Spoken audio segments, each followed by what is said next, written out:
कि show that the square of an odd integer, ठीक है। इससे पहले वाले क्वेश्चंस में ये था कि वो बोल रहे थे show that the square of N integer. अब क्या बोल रहे हैं, ऑड इंटीजर। ऑड इंटीजर इसका मतलब वो इंटीजर ऑड होना ज़रूरी है, ठीक है। तो वो कह रहे हैं कि the square of an odd integer is of the form 4q + 1 for some integer q। अच्छा, जब वो बोल रहे हैं कि square of an odd integer, तो मुझे जो इंटीजर है वो ऑड ही लेना है। अब ऑड इंटीजर जो है वो किस तरीके से निकाला जा सकता है, जैसे मान लीजिए कोई इवन इंटीजर है हमारे पास, तो इवन में आप 1 ऐड कर दीजिए। फॉर एग्जांपल एक इवन नंबर है 2, तो 2 में 1 ऐड कर दो तो 3 आ जाएगा, यानी कि ऑड नंबर आ जाएगा। अच्छा, अगर मान लीजिए 4 है तो 4 में 1 ऐड कर दो, 3 ऐड कर दो, 5 ऐड कर दो, तो किसी भी इवन इंटीजर में अगर ऑड इंटीजर ऐड कर देते हैं तो ये रिजल्ट हमारा ऑड आ जाता है। तो मैं ना ये देख चुका हूँ कि अगर 2q हो, मतलब हम ये जानते हैं कि a = होता है bq + r, a = bq + r। इसका मतलब क्या है कि ये जो है आपका, ये यूक्लिड्स डिवीजन लेमा के हिसाब से ये तो होता है डिविडेंड,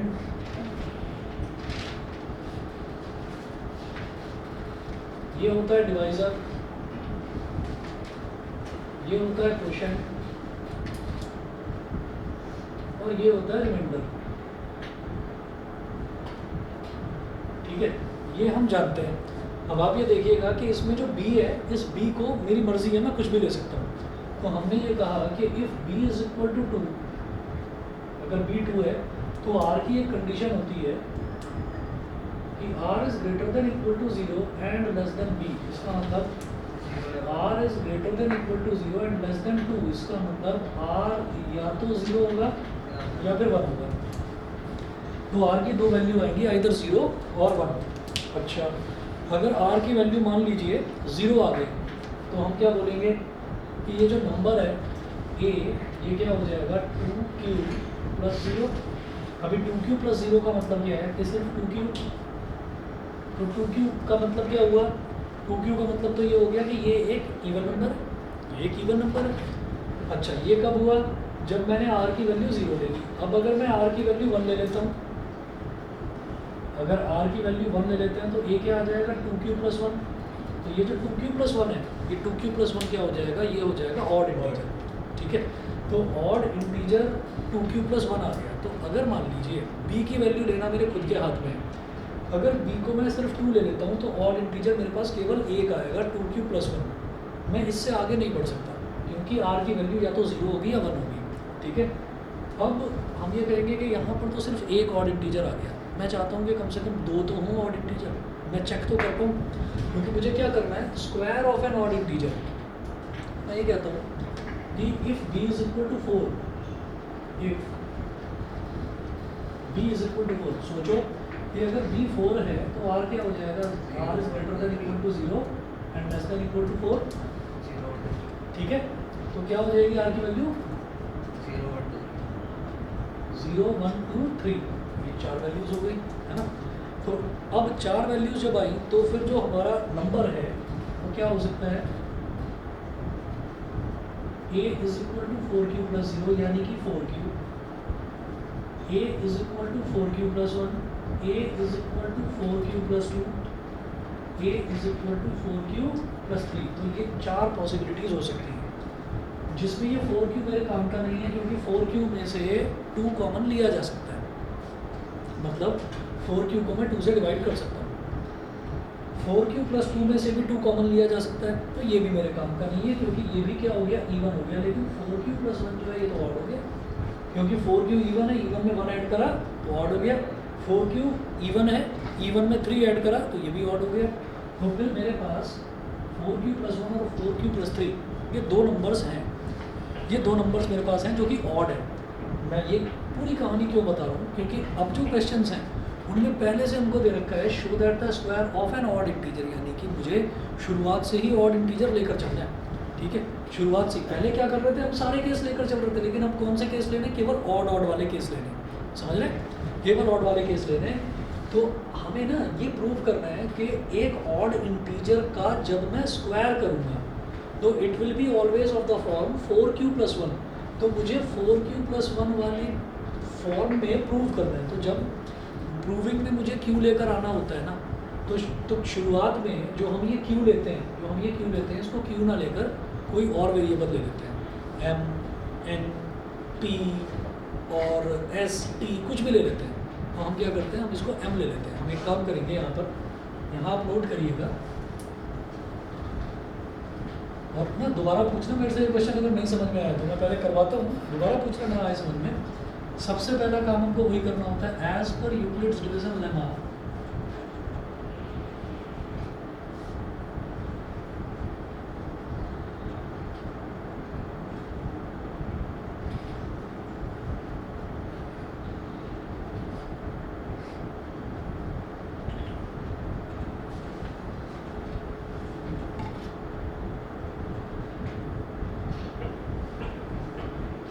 एक मिनट रुकिए।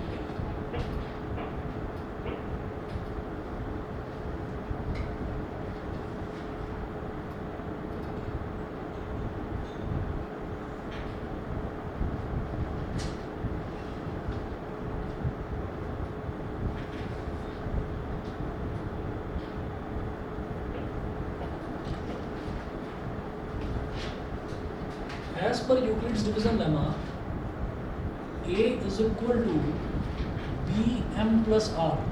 ठीक है, मैंने क्या करा, मैंने एक चीज़ चेंज कर दी, बस मैंने Q की जगह M कर दी।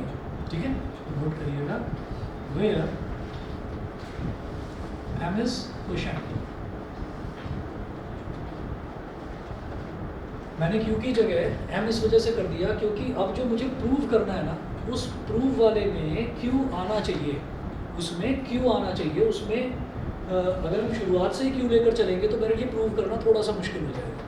तो जब लास्ट में हमको Q वाली टर्म लानी होती है प्रूफ में, तो मैं शुरुआत में क्वेश्चन को Q ना मानकर M N कुछ भी मान लेता हूँ। Q नहीं मानते, Q के अलावा कुछ भी। अच्छा, अब B एज्यूम करना तो मेरे खुद के हाथ में होता है, तो मैंने ये समझा कि चलिए B को 4 मान लेते हैं, B को 4 मान लेते हैं। आप 2 भी मान सकते हो, लेकिन अगर 2 मानेंगे तो हमारे पास सिर्फ 2 ही नंबर आएंगे, एक 2Q और एक 2Q प्लस 1, यानी कि एक 2M और एक 2M प्लस 1, 2 ही नंबर आएंगे। तो उन 2 में एक ही ऑड नंबर होगा। तो मैं ये चाहता हूँ कि कोई भी ऑड नंबर हो, उसका स्क्वायर जो है वो इस फॉर्म का प्रूव हो जाए, 4Q प्लस 1 फॉर्म का प्रूव हो जाए। तो वेयर M इज क्वेश्चन, हम क्या करेंगे, let B is equal to 4, then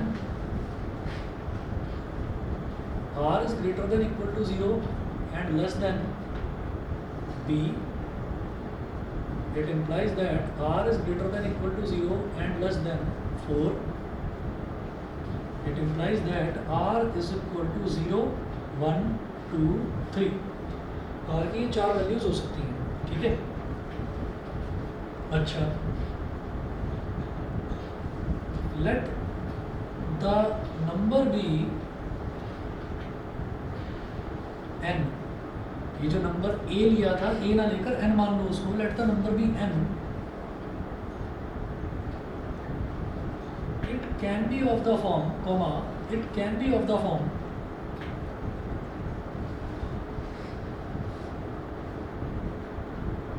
n is equal to 4m plus 0, यानी कि 4m ब्रैकेट में लिखिए, ये है इवन होगा। ठीक है, n is equal to 4m plus 1, ये क्या होगा, ये हमेशा ऑड होगा। ठीक है, ये ऑड होगा।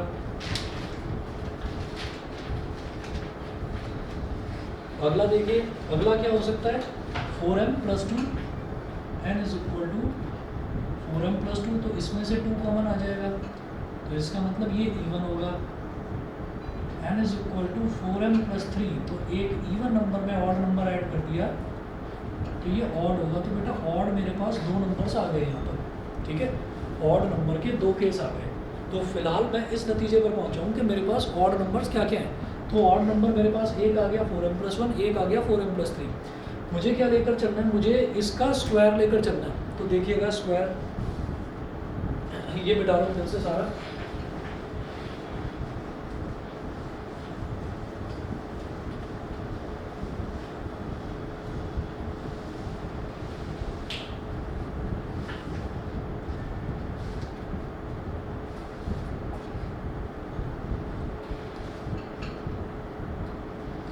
So there are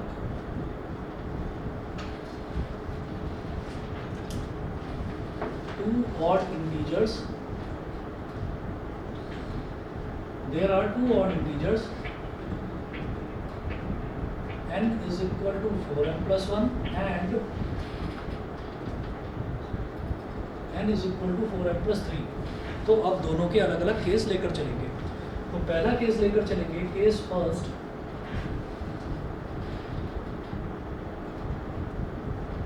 n is equal to, case first n is equal to 4m plus 1. 4m plus 1. तो अब इसमें हम क्या करेंगे, इसका स्क्वायर लेंगे. तो m square is equal to 4m plus 1 का होल स्क्वायर. ठीक है, क्योंकि उन्होंने क्या बोला, show that the square of an odd integer. ठीक है, तो 4m plus 1 का स्क्वायर निकालेंगे. तो यहाँ क्या लगेगा, a plus b का होल स्क्वायर. ठीक, a square plus b square plus 2ab. a square plus b square plus 2ab. ये हो गया 16m स्क्वायर, 1 का स्क्वायर 1, 2 4 जा 8m. ठीक है, अब इसमें जो प्लस का 1 है इसको बिल्कुल कोने में कर दो, अलग लिख दो. इसको ऐसे लिखो 16m square plus 8m plus 1. अब देखिए, ये जो पहली दो टर्म्स हैं, इसमें से 8 आ रहा है वैसे तो कॉमन, 8m आ रहा है वैसे तो कॉमन, पर मुझे 8m से मतलब नहीं, मैं तो 4 निकालूंगा बस. क्यों निकालूंगा आप ही समझ जाएंगे आप. मैं इन पहली दो टर्म्स में से, केवल इन पहली दो टर्म्स में से 4 निकाल रहा हूँ कॉमन. तो यहाँ बचेगा 4m स्क्वायर प्लस 2m, और ये प्लस का 1 तो अलग है. 1 में लास्ट वाली टर्म प्लस 1 को अलग लिख दिया, उसमें से कुछ कॉमन नहीं निकाला. ठीक, इसको आप कह दीजिए 4q plus 1, where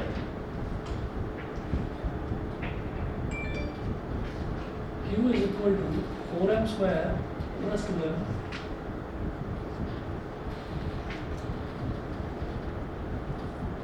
is an integer.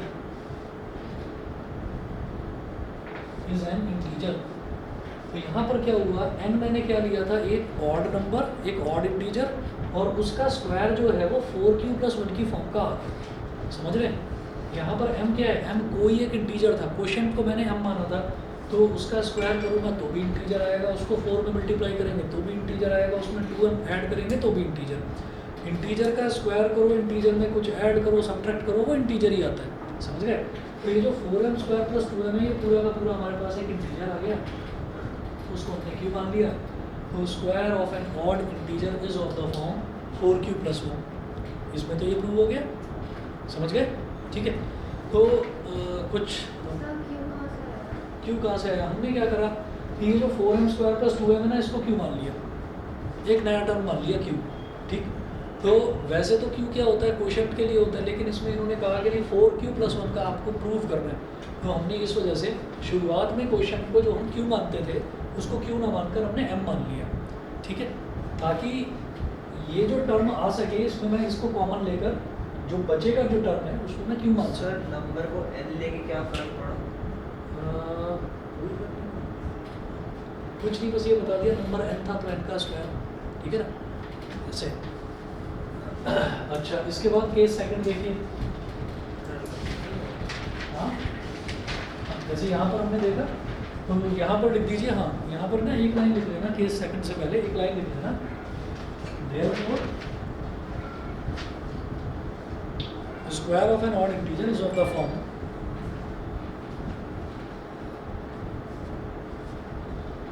therefore square of an odd integer is of the form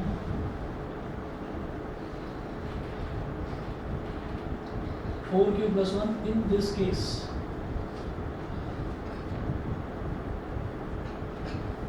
फिर केस सेकंड.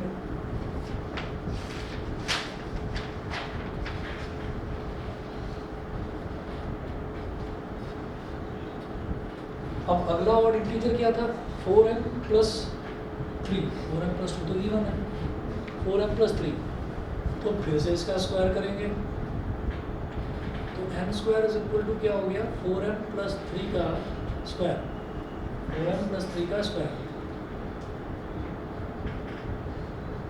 तो ये हो गया 4m square plus 3 square plus 2 into 4m two 3, 4m square क्या हो गया 16m square plus 9 plus 2 4 8 3 24m। तो आप ही देखिए जैसे वहाँ पर 4q प्लस 1 की फॉर्म का लेकर आना था तो हमने प्लस 1 को अलग कर दिया था, ठीक है, और प्लस 1 मुझे अलग से दिखाई भी दे रहा था तो मैंने प्लस 1 को अलग कर दिया। यहाँ तो प्लस 1 अलग दिखाई दे ही नहीं रहा, तो इसको क्या करेंगे, लेकिन लाना तो है ना प्लस 1, तो 16m स्क्वायर प्लस 24m, ये जो 9 है इसको ऐसे लिख दूँ 8 plus 1,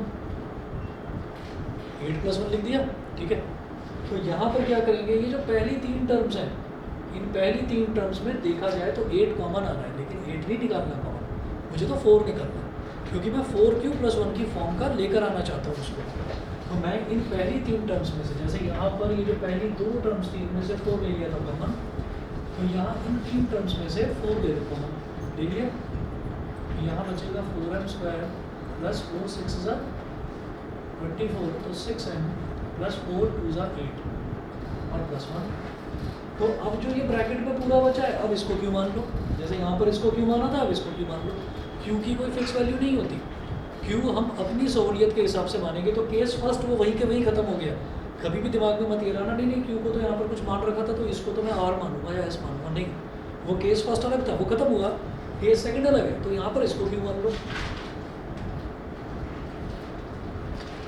4q plus 1 where q is equal to 4m square plus 6m plus 2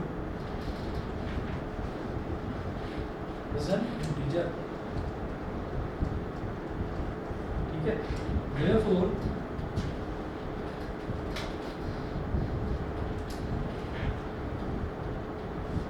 square of an odd integer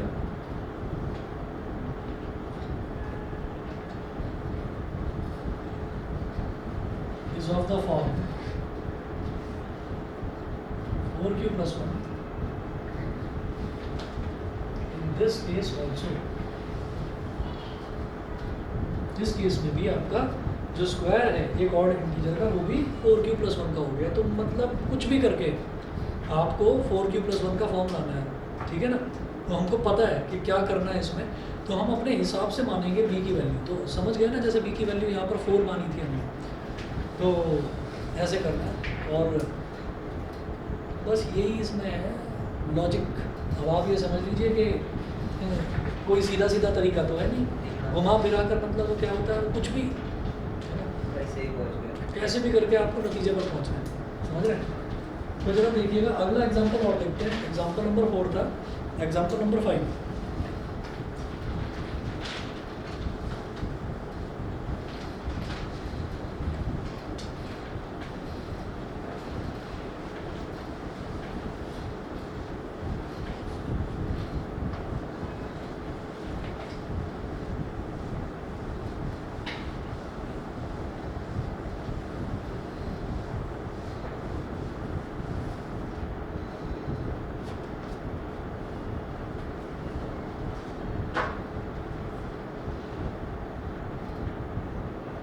example 5 देखिएगा, इसमें है show that n square minus 1 is divisible by 8 if n is an odd positive integer.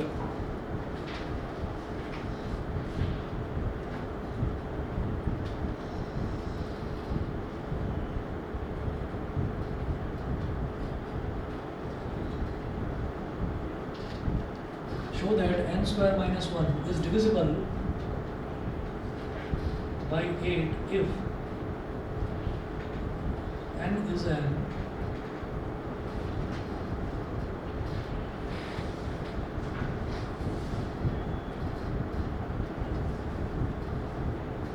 n square minus 1 is divisible by 8 if n is an odd positive integer, ठीक है।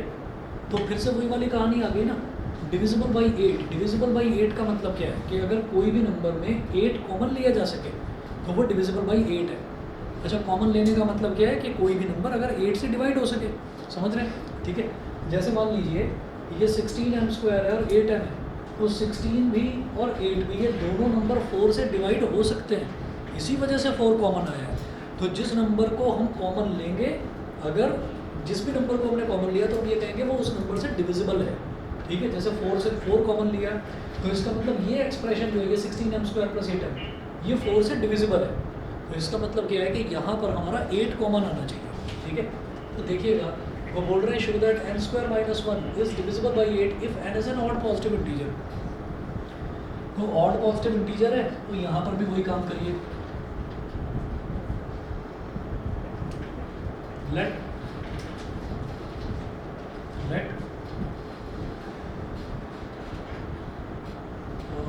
या late अगर के पहले वही लिखिए as per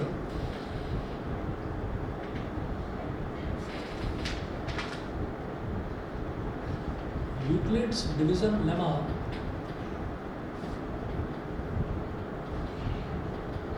as per Euclid's division lemma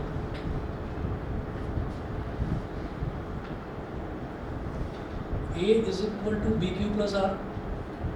ठीक है,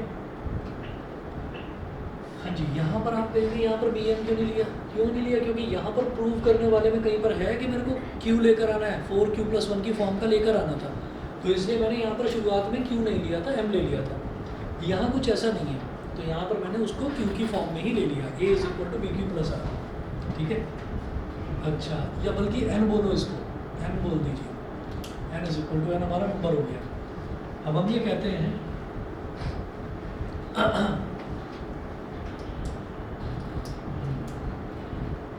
let B is equal to 4, then अब R की सीधे वैल्यू लिखो, R कितना होगा? B से 1 कम होगा, बस B से 1 कम तक, तो 0 1 2 3 0 1 2 3। अब clearly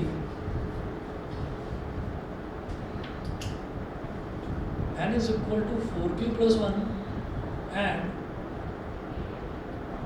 4Q plus 3 will be odd integers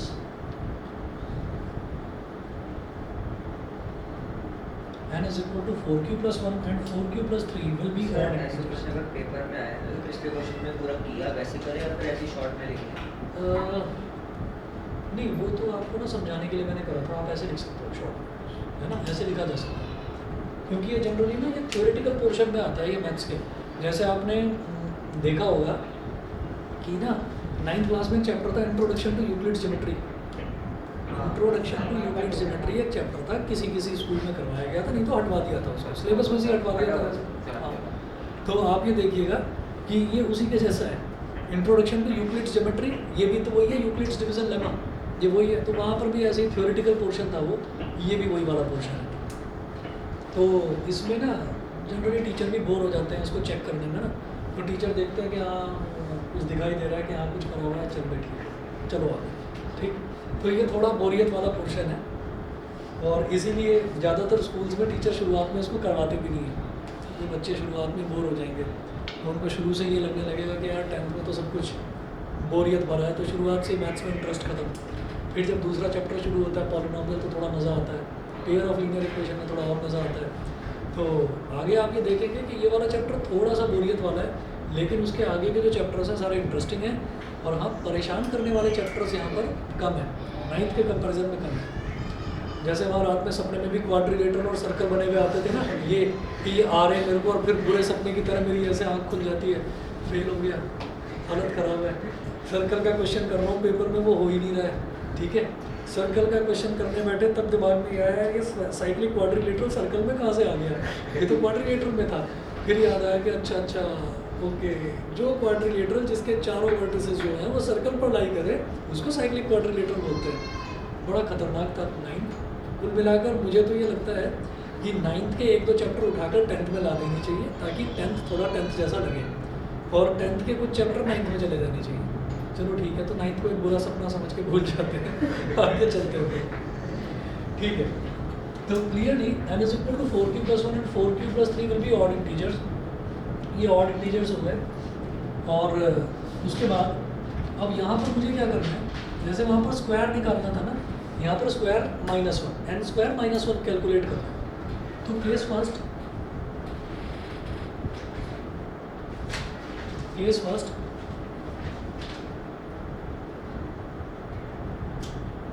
when n is equal to 4q + 1, when n is equal to 4q + 1, तो n स्क्वायर -1,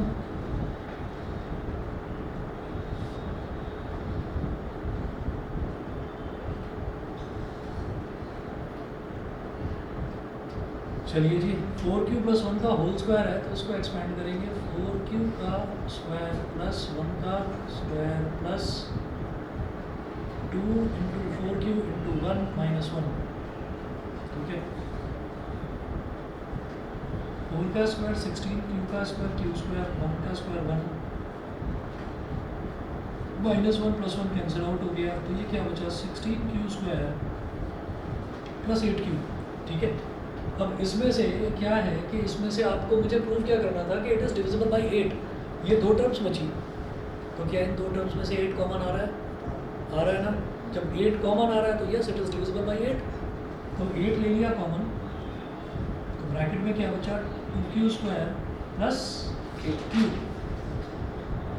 एक मन में एक ख्याल ये आता है कि अरे q भी तो कॉमन आ रहा है, लेकिन नहीं, उतना ही लेना है कॉमन जितने की ज़रूरत है। ठीक है, तो 8 ले लो कॉमन, बाकी सब चीज़ों को कचरे की तरह एक तरफ रेजिड्यू है भाई, तो इधर है। ठीक है, अब क्या करना है कि इसको बोल देंगे 8m, where m is equal to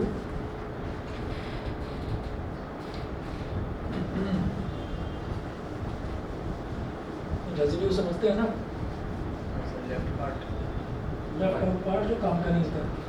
जैसे चाय बनाते हैं ना, तो रेजिड्यू रह जाता है उसमें छन्नी में, रेजिड्यू को तो हटा देते हैं ना, उसको क्यों मान लेते हैं।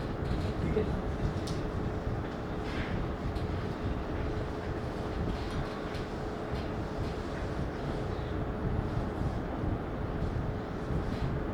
m where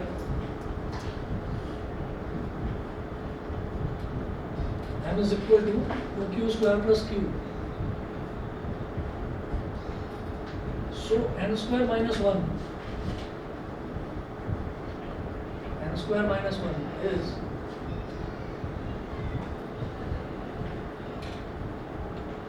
n square minus 1 is divisible by 8 in this case. समझ रहे हैं ना, n स्क्वायर माइनस 1 की जो वैल्यू आई है उसमें 8 दिखाई दे रहा है, तो वो 8 से डिविजिबल है। ठीक, अगला केस देखते हैं, केस सेकंड।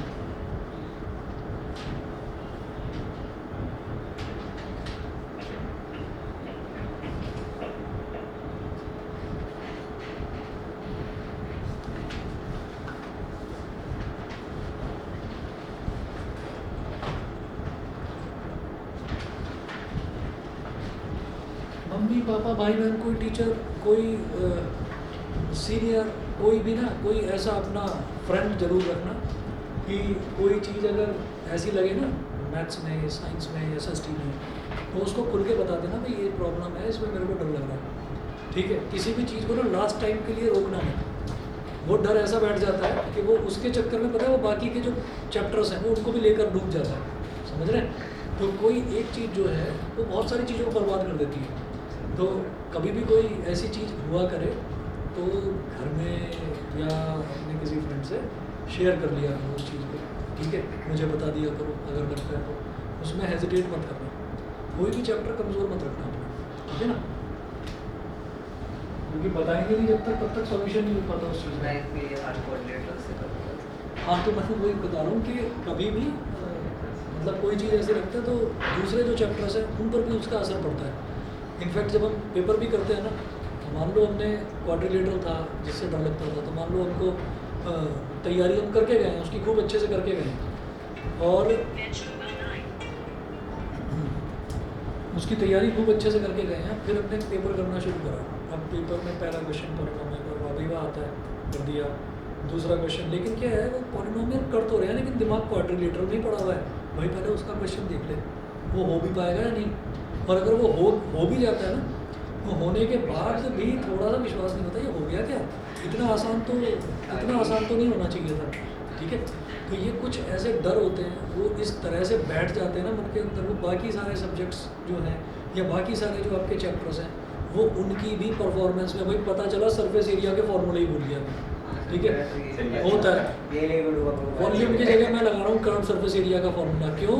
क्योंकि क्वाड्रिलेटरल ने मेरा मनोबल इतना तोड़ दिया कि मैं कहीं का रहा ही नहीं। और फिर जब वापस आकर देखा यार ये भी गलत, ये भी गलत, ये भी गलत, फिर मन में ख्याल आता है यार मैं पास भी हो पाऊंगा कि नहीं, ऐसी चीज़ें आती है। ठीक है, तो ऐसा कोई भी अगर चीज़ आया करे ना मन में तो बता दिया करो। ये मैं अपने एक्सपीरियंस से बता रहा हूँ, क्योंकि हमारे टाइम पर कोई समझने या समझाने वाला था नहीं, डांटने वाले सारे थे, है ना।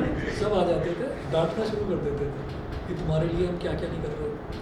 और हम ये सोचते थे यार करूँ तो करूँ क्या, क्यों? क्योंकि टीचर के पास जाते थे ना तो टीचर भी कई बार ऐसा लगता था कि टीचर खुद कंफ्यूज है, इसको खुद नहीं आता, है ना। तो फिर मतलब मन खराब होता था एकदम। फिर वो क्लास में आ जाते थे, क्लास में, और ये मैं छोटी क्लासेस की नहीं बता रहा हूँ, मतलब 9th-10th में तो हमें अच्छे टीचर्स मिले थे। जो ख़राब मिले थे ना, ख़राब टीचर्स पर तो हम शिकायत कर देते थे। तो हमारा ग्रुप बना हुआ था कुछ फ्रेंड्स का, हम शिकायत कर देते तो बदल दिए जाते थे हमारे टीचर्स। बदले भी गए थे, बड़े अच्छे टीचर हमको मिले हैं। 11th में बड़ा बर्बाद गई थी 11th, क्योंकि नालायक टीचर मिले थे सारे, एक से बढ़कर एक। मतलब टीचरों की एक तो शक्ल भी ऐसी खतरनाक होती थी कि पूछने में भी डर लगता था। लेकिन 12th में बहुत अच्छे टीचर मिले। जब इंजीनियरिंग में आए ना तो वहाँ पर डर ऐसा बैठ गया कि वहाँ पर ऐसा हो गया, वहाँ पर तो ये है कि टीचर को पढ़ाना भी नहीं है और डांटना भी है ना। तो ये दिक्कत होती थी। और लाइब्रेरी में बुक्स ना मिलकर दें, और अगर बुक्स मिल गई गलती से तो पता चला जो काम के पन्ने वही बच्चों ने फाड़ रखे बीच में से। ठीक है, तो जो हमें पढ़ना था वो पढ़ने को नहीं मिला, तो बड़ी दिक्कतें होती थी। और फिर कई सब्जेक्ट्स ऐसे थे, उन सब्जेक्ट्स का डर ही बैठा रहता था मन के अंदर। आज भी सपने में आ जाते हैं वो सब्जेक्ट्स। मतलब ऐसा हो जाता है कि सुबह के 5 बजे हुए मेरे सपने में, मैं सो रहा हूँ, मेरे सपने में सुबह के 5 बजे हैं और मैं उठता हूँ। सपने में मैं उठा, मैं एक्चुअल में मैं सो रहा हूँ, सपने में मैं उठा। उठकर मैं माइक्रो प्रोसेसर एक सब्जेक्ट होता था, उसका डर आज भी बैठा हुआ है मन के अंदर, मन की गहराइयों में बैठ गया वो, है ना। तो वो मैं पन्ने पलट रहा हूँ, यार ये तो मुझे आता ही नहीं है। फिर मैं दूसरा पन्ना पलट रहा हूँ, ये तो मुझे आता ही नहीं है। फिर मैंने कहा अच्छा डेट शीट देखी तो मुझे अपना वही पुराना कमरा याद आता है जब मैं पढ़ा करता था। तो डेट शीट में दीवार पर लगा देता था, पेपर तो कल है। ये सपने में चल रहा है कि पेपर तो कल है और आज तुझे कुछ नहीं आता। ठीक है, तो सपने के अंदर घबराहट शुरू हो गई और सुबह के 5 से पढ़ते शाम के 5 बज गए। ठीक है, सपने बड़े छोटे होते हैं, 10 मिनट 15 मिनट ऐसे होते हैं सपने। उन 10-15 मिनट में जैसे मूवी होती है, मूवी में दिखाते हैं कि 2 घंटे की मूवी में एक इंसान की पूरी लाइफ की स्टोरी दिखा देते हैं। बच्चा था, धीरे धीरे बड़ा हो गया, फिर उसने कुछ करना शुरू करा, फिर उसको किसी से प्रेम हो गया, फिर उसको किसी से फाइटिंग हो गई उसकी, फिर उसने किसी के खिलाफ आवाज़ उठाई, है ना, फिर वो सिंघम बन गया, है ना, चश्मा चुन के पढ़ने की तरह। तो वो पूरी फिल्म की जैसे स्टोरी चलती है। 3 घंटे में 22-25 साल की स्टोरी दिखा देते हैं। ऐसे ही 15 मिनट में मेरे को पूरे 24 घंटे नज़र आ जाते थे। फिर सुबह 5 बजे उठा, शाम के 5 बज गए, रात के 8 बज गए, 9 बज गए और मुझे कुछ नहीं आता है। मैं पढ़ रहा हूँ लेकिन मुझे को कुछ याद नहीं आ पा रहा है। और अगले दिन अब वो अगला दिन भी पेपर में वो सपने में ही चल रहा है। फिर अगले दिन या तो मेरी बाइक का पेट्रोल ख़त्म हो गया, है ना, या फिर मैं बाइक चलाता जा रहा हूँ एग्ज़ाम सेंटर पर पहुँच ही नहीं पा रहा हूँ। तो मेरे मन में ये ख्याल आ रहा है कि मतलब कुल मिलाकर कैसे भी मुझे इस सब्जेक्ट में फेल होना है, समझ रहे हैं। तो वो डर कैसे बैठ गया, वो सब्जेक्ट का डर बैठ गया। क्योंकि उस सब्जेक्ट में अगर किसी टीचर से पूछ भी लिया ना तो बता दो तो कहते तुम तो हो ही गधे, तुम्हें तो कुछ आता ही नहीं है। पढ़ने के टाइम पर तो तुम पढ़ते नहीं हो, तब तो तुम्हें हाँ हो सर मैंने कब करी, हाँ हो मैं तो शांति से बैठा हुआ था, नहीं तुम्हारी तो सारी क्लास नालायक है। तो बस वो ये ऐसी बहुत सारी चीज़ें। तो मैं एक चीज़ बता रहा हूँ, ये मैं मतलब थोड़ी आपको हंसी जरूर आ रही है लेकिन मैं सच्ची बात बता रहा हूँ, ये मेरे साथ होता है। एक वो सब्जेक्ट था और भी 2-3 सब्जेक्ट थे। कभी किसी का पेपर देने जाता हूँ मैं, कभी किसी का, 2-3 महीने में एक बार हो जाता है। कई बार तो चीख निकल जाती है और फिर उठ जाता हूँ, अरे भाई बच गया। क्यों?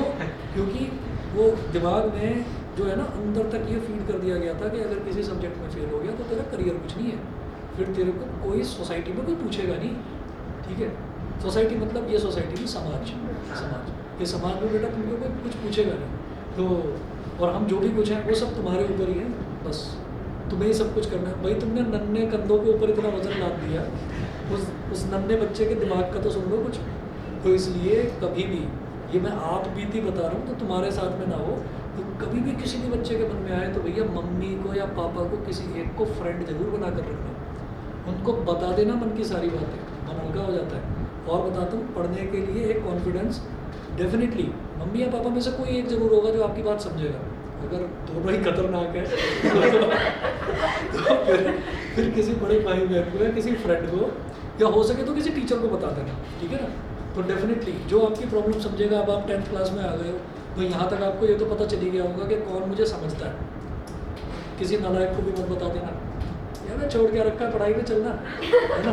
तो ऐसे को भी मत बताना, मतलब जो मोटिवेट करे। मेरे भी 2-3 फ्रेंड्स थे, मोटिवेट करते थे। ऐसे एक डायलॉग ऐसा जो बार बार दिमाग में आता है कि ये चैप्टर मुझे डरा रहा है ना, ये चैप्टर मुझे डरा रहा है। मैंने अपने दोस्त को बोला, तो बोला तू उसको डरा दे, तो उसको डरा दे। भाई ऐसे कैसे मैं इसको डरा दूँ, मुँह बना कर दिखाऊँ उल्टे सीधे। तो वो कहते हैं कि नहीं, डराने का मतलब ये है कि इसके पीछे पड़ जा, नहीं समझ में आता रट दे, कैसे भी करके पेपर में टीचर का पागल बना दे।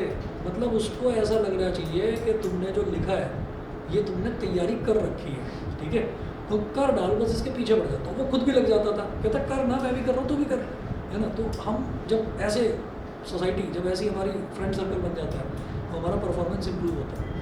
तो इस चीज़ को याद रखना कि यहाँ पर भी 1-2 चैप्टर्स आएंगे जो डराएंगे, भाई मुझे बता देना, अपने किसी अच्छे दोस्त को बता देना या मम्मी पापा को बता देना, ठीक है। लेकिन मन में डर मत रखना। वो मैं बता रहा हूँ ये होता है, ये होता है कई बार क्या होता है कि मतलब हम पुरानी चीज़ों को बहुत जल्दी भूल जाते हैं। Short term memory loss Ghajini की तरह आजकल सबको है, ठीक है। तो वो याद रखना कि 9th में जो गड़बड़ हुई है ना, उनको यहाँ पर रखना दिमाग में, कि वो गड़बड़ यहाँ नहीं। हाँ हाँ, वो तो सबके साथ होता है, मेरे साथ। चलो जी, तो प्रोसेस वही है कि अब n को 4q+3 मान लिया, तो n² - 1 लेकर चलेंगे।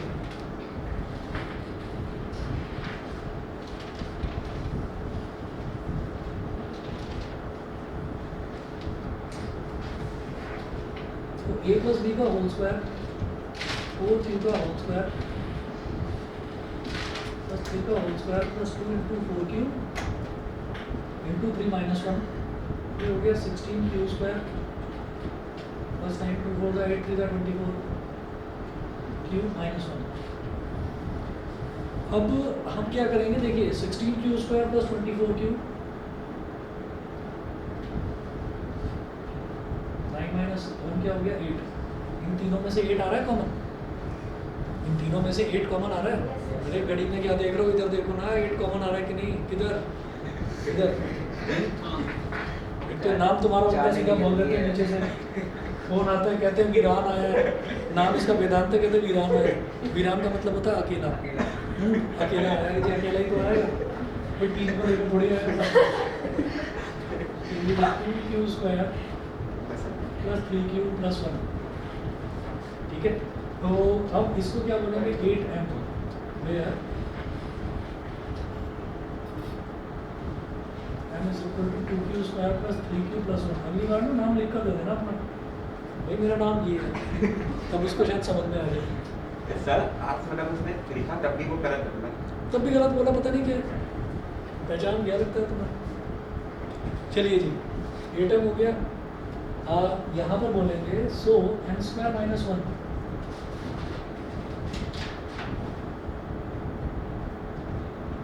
is divisible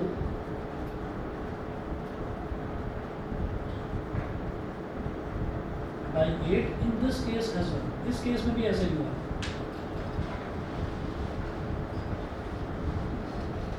in this case as well।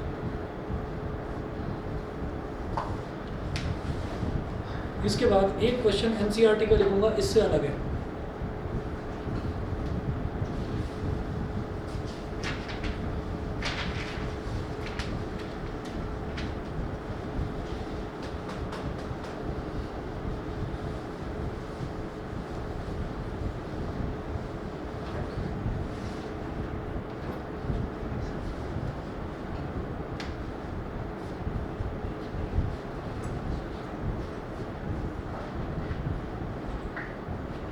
Equation note करें,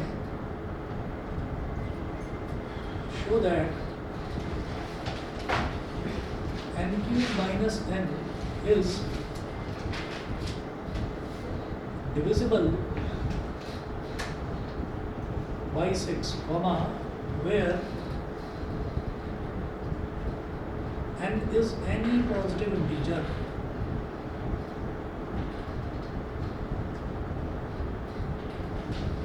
where n is any positive integer, n कोई भी पॉजिटिव इंटीजर है। अभी जो दो एग्जांपल देखे उसमें n हमारा क्या था, ऑड पॉजिटिव इंटीजर था।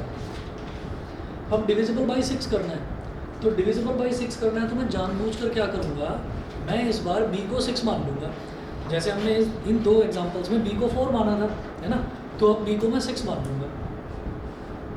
सर 3 मान लेते हैं। अब जब, हाँ, बहुत बढ़िया चीज़ पूछी कि अगर 3 मान लेते हैं तो अगर 3 का वैसे ही करके देखो, अगर 3 का क्यूब ले लेता हूँ मैं तो 27, उसमें से 6 कॉमन नहीं आ रहा, नहीं तो 3 मान लेते, बहुत बढ़िया रहता, समझ रहे। तो हम ऐसे ही ना, ऐसे ही दिमाग में दबाते हैं कैलकुलेशन कि अगर मैं b को 3 मान लूँगा तो पहला नंबर क्या आएगा, 3 क्यूब, दूसरा आएगा 3 क्यूब प्लस 1, 3 क्यूब प्लस 2, बस यहीं तक आएगा। तो अगर 3 क्यूब है तो 3 क्यूब का क्यूब करूँगा तो 27 क्यूब आ जाएगा, उसमें से 6 कॉमन नहीं लिया जा सकता, समझ रहे। तो इस वजह से मैं उसको 6 ही मानना पड़ेगा मेरे को।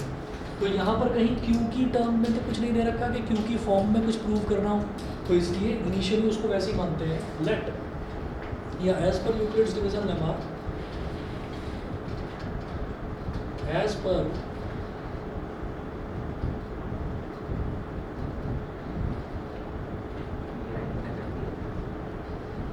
पर यूक्लिड्स डिवीजन लेमा। सही है, लिखना जरूरी है। हाँ, असल में ये कहानी इसको लिखनी जरूरी है। As per Euclid's division lemma, a is equal to b q plus r, है ना, n हाँ 3 करके बिल्कुल एसटी जैसी है, क्योंकि एक रैशनल की प्रूविंग और एक एक लेना वही चल रही है। अब तुम चिंता मत करो, पॉलिनोमियल में तुम्हें अच्छा लगेगा कि हाँ अब कुछ लाइफ में कुछ है, ऐसा लगेगा कि लाइफ में कुछ है, धोखे के अलावा भी और कुछ है। चलिए जी, as per Euclid's division lemma n is equal to b q plus r. अभी इसमें हम ये कहेंगे let b is equal to 6, then r is equal to, r क्या क्या हो सकता है, 0, 1, 2, 3, 4 और 5, ठीक है। तो r की वैल्यू b से एक नंबर कम तक जाती है, ठीक है। तो 0, 1, 2, 3, 4, 5। So n can take values, n की क्या क्या वैल्यू हो सकती है। सबसे पहला 6 क्यू प्लस 0 यानी कि 6 Q, 6 Q plus 1 semicolon, 6 Q plus 2, 6 Q plus 3, 6 Q plus 4 और 6 क्यू प्लस 5। इतनी सारी वैल्यूज, 1, 2, 3, 4, 5, 6 केसेस। आपको 6 केसेस दिखाने की जरूरत नहीं है, कोई 2 या 3 केसेस भी ले लो, सफिशिएंट है। सर अगर पिछले वाले की तरह कोई देते क्लियरली P1 लेके कोई 3 No, सुनो, clearly n is equal to 4 q plus 1 and 4 q plus 3 will be odd integers. तो यहाँ पर तो ऑड इंटीजर लेना था, लेकिन यहाँ पर क्या लेना, n is any positive integer, मतलब वो ऑड हो इवन हो मुझे कोई लेना देना नहीं है, वो कैसा भी इंटीजर हो, ठीक। तो जब कैसा भी इंटीजर हो तो उसमें कोई भी केस ले लो, जब ऑड इंटीजर हो तो उसमें सिर्फ ऑड वाले छांट कर निकालने हैं बाहर, समझ रहे।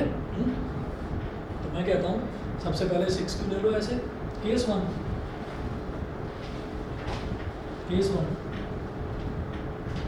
हमें करना क्या बेटा, n cube minus n is equal to n की जगह क्या, अच्छा यहाँ ना मैं लिखना भूल गया, लिख लो पहले n is equal to 6 q. पहले केस में ऐसे लिख लो, मैंने n is equal to 6 q, दिखाई दे रहा है, ज़्यादा छोटा तो नहीं किया, n is equal to 6 q. तो तब n क्यूब माइनस n क्या हो जाएगा, 6 क्यू का क्यूब माइनस 6 क्यू, 6 क्यू का क्यूब माइनस 6 क्यू, समझ गए ना, n की जगह 6। तो इधर 6 क्यू का क्यूब है और इधर 6 क्यू है, तो 6 क्यू कॉमन ले सकता हूँ, 6 क्यू कॉमन लिया जा सकता है क्योंकि 6 क्यू का क्यूब है इधर और इधर 6 क्यू है, ठीक है, तो कॉमन ले सकते हैं। टारगेट क्या है, कि जो भी नंबर आए वो 6 से डिविजिबल हो, यानी कि 6 बाहर आ सके। यहाँ हमने देखा, ये मिटाओ इधर से,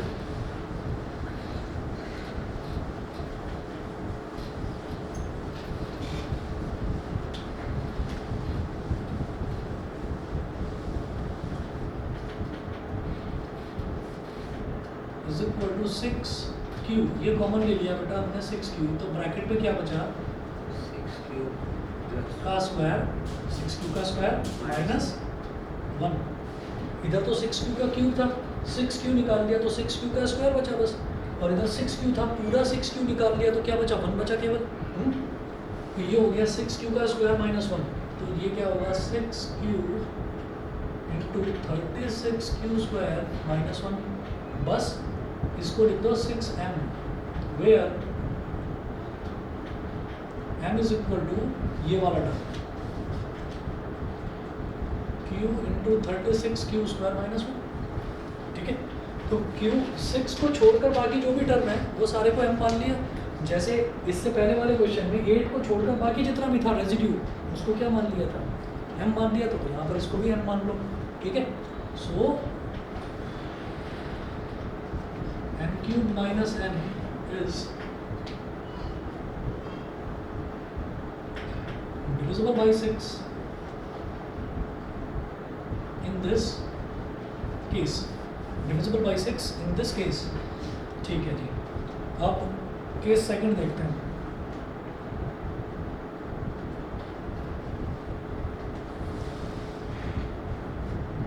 केस सेकंड में है, यहाँ पर n को 6q माना, अब अगला मान लो 6q प्लस 1,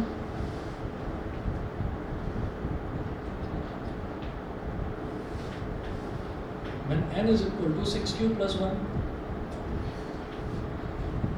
तो n क्यूब माइनस n क्या हो जाएगा 6q plus 1 cube minus 6q plus 1। अब देखो, या तो 6q प्लस 1 का क्यूब, तो a प्लस b का होल क्यूब वाला फॉर्मूला लगाइए, उससे ज़्यादा बेटर ये है, ये 6q प्लस 1 का क्यूब है और इधर 6q प्लस 1 है, तो 6q प्लस 1 को पूरे को कॉमन ले लो, समझ रहे, 6q प्लस 1 को कॉमन ले लो, तो ये हो गया 6q प्लस 1 कॉमन ले लिया, तो इधर क्या बचेगा 6q प्लस 1 का होल स्क्वायर माइनस 1, सही है। अब ये हो गया 6q प्लस 1, और ये जो ब्रैकेट है, इस ब्रैकेट को आप क्या करें, आप a प्लस बी का होल स्क्वायर लगा दो यहाँ पर फॉर्मूला, ठीक है। वो कॉमन लेने का मेरा पर्पज़ ही ये था कि मैं जानता हूँ a प्लस बी का होल स्क्वायर वाला फॉर्मूला थोड़ा आसान है, तो होल स्क्वायर वाला लगाएंगे, 6q का स्क्वायर प्लस 1 का square plus 2 into 6q into 1, और लास्ट में माइनस 1 था ये जो प्लस 1 का, हाँ सर जो आएगा उसमें भी 6 कॉमन आ सकता है, नहीं समझा नहीं, जो आंसर आएगा अंदर का उसमें भी 6 कॉमन आ सकता है, आएगा ना कॉमन, आएगा ही आएगा। ये 1 का स्क्वायर है यानी कि प्लस 1, ये माइनस 1 है तो माइनस 1 प्लस 1 कट गया, 6q प्लस 1, और यहाँ क्या हो जाएगा बेटा 36q स्क्वायर प्लस 2 6 12q, ये जो 36 है और ये जो 12 है, मुझे पता है कि यहाँ से 12 आ सकता है कॉमन, लेकिन मुझे 12 नहीं लेना कॉमन, मुझे तो 6 ही लेना है बस, 12 1 12 12 3 36, तो 12 आ सकता है कॉमन, लेकिन मैं तो 6 लूँगा जानबूझकर, ठीक है। तो ये हो गया 6q प्लस 1, और यहाँ पर मैंने 6 ले लिया कॉमन, तो ये क्या बचेगा 6q स्क्वायर प्लस 2q। अब ये जो 6 है इसको बिल्कुल अलग लिख लो, सबसे पहले लिख लो, यहाँ कर रहा हूँ,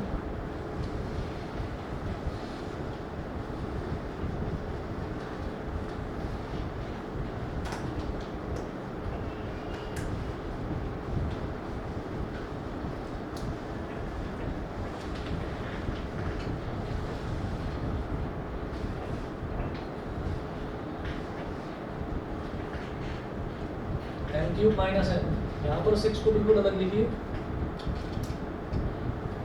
6q plus 1 into 6q square plus 2q, ये पूरा रेजिड्यू 6 के अलावा सारा रेजिड्यू उसको m मान लिया, तो हम क्या बोलेंगे, वेयर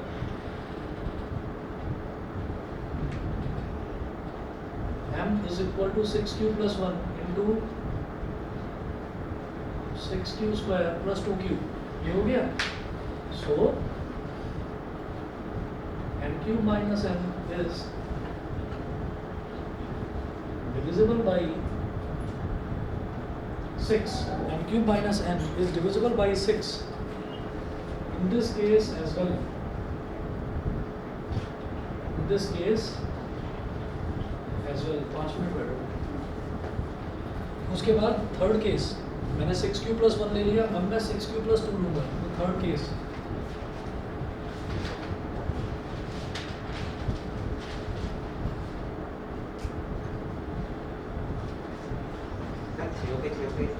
अरे नहीं ना, बस 3 केस दिखा दो बहुत है. ठीक है, 6 केस पता चला, एक ही क्वेश्चन करते रह जाओगे पेपर में. n is equal to 6q plus 2. Sir अगर 2 केस का क्या है? तो भी ठीक है, तो भी ठीक है, पर 3 दिखा देना. अगर मेरे पास अवेलेबिलिटी है ना 3 केस की, तो 3 दिखा देना. तो 2 केस पर वो खुश हो गया था पीछे. तो भी दिखाऊंगा मैं तो अगर अवेलेबिलिटी है तो 3 दिखा.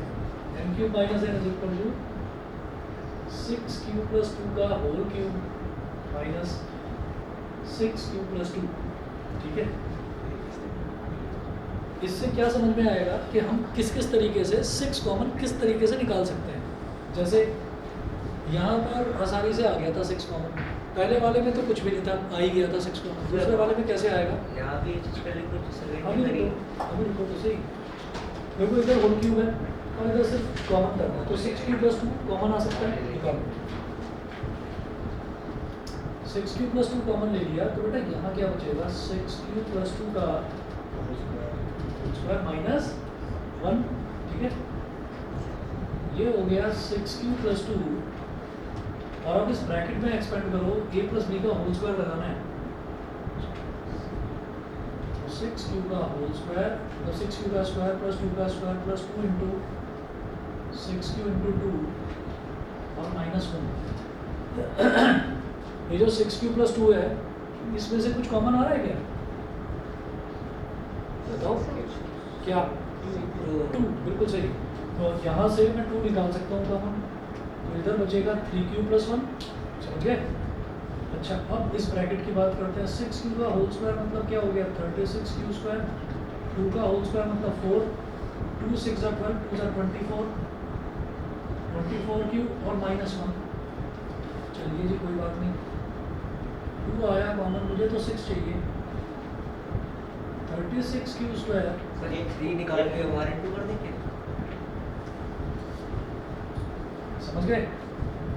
ये वाला जो तीनों टर्म्स हैं, इसमें से 3 से बड़ा और कोई नंबर कॉमन आ ही नहीं सकता. 3 ही आ रहा है कॉमन. वैसे तो 36 और 24 में 12 आ जाता कॉमन. इस 3 ने सारा खेल बिगाड़ दिया. तो कोई बात नहीं, 3 ही ले लेते हैं कॉमन, क्योंकि 2 तो है ना मेरे पास. देखिए 2 तो यहाँ पर था ही. ये 3q plus 1 और इस ब्रैकेट में से बेटा 3 निकाल दो कॉमन. तो 3 निकाला तो 3 12 सा 12q स्क्वायर और 3 8 सा 8q और प्लस 1. ये 2 इंटू 3, ये क्या हो गया? 6 multiplied by 3q plus 1 into 12q square plus 8q plus 1. और 3q plus 1 के आगे इंटू 3 है. हाँ, 2 3q plus 1 के आगे 3 है. मतलब मैंने इस वाले ब्रैकेट में से 3 कॉमन लेकर यहाँ लिख दिया. इंटू है ना. हाँ, इंटू है. डॉट का मतलब इंटू.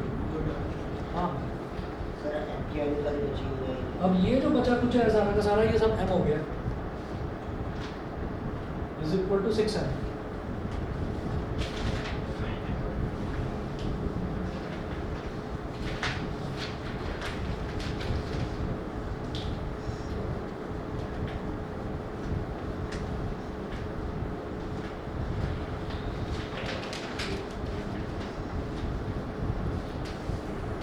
सर m नाम हमने किस चीज के बारे में किस चीज को दिया? जो m नाम m वेरिएबल को किस को दिया? As Ewing, where m is equal to 3q plus 1 into 12q square plus 8q plus 1. ठीक है, so n cube minus n is divisible by 6.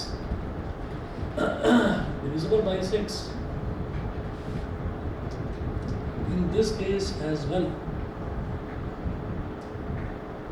इस केस में भी हो गया, तो ये प्रूव हो गया आपका। ठीक है, इतना करिए और मैं 3 या 4 क्वेश्चन इसके आपको भेजूंगा, तो ट्राई करना। ठीक है, चलिए जी, ओके।